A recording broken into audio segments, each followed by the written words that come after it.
Баршаңызға қайырлы күн достар, сіздермен мен Назерке.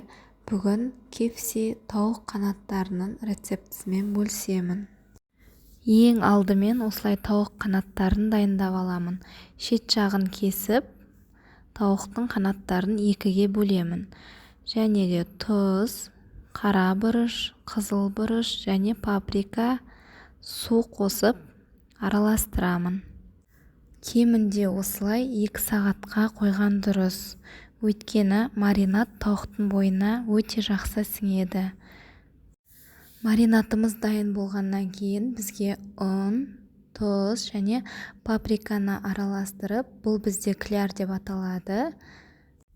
Осылайша құрғақ ингредиенттерімізді дайындап аламыз.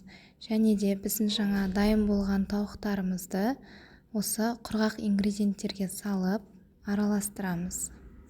Маринадталып болған тауық қанаттары толықтай осы ұнға аунап, құрғақ болуы тиіс. Ал енді сұйық клярды дайындаймыз. Ол үшін ыдысқа 1 немесе 2 жұмыртқаны құйып, тұз, 1-2 қасықтай су құйып араластырамыз. Ал екінші ыдысқа тек ұнның өзін ғана саламыз. Осылайша дайын болған тауық қанаттарын ең алдымен сұйық клярға аунатамыз, одан кейін ұнға аунатамыз және де қатты қызып тұрған майға қуырамыз.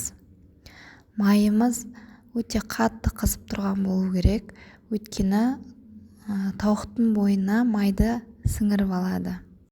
Міне осылайша шамамен 3-4 минуттай пісіріп аламыз.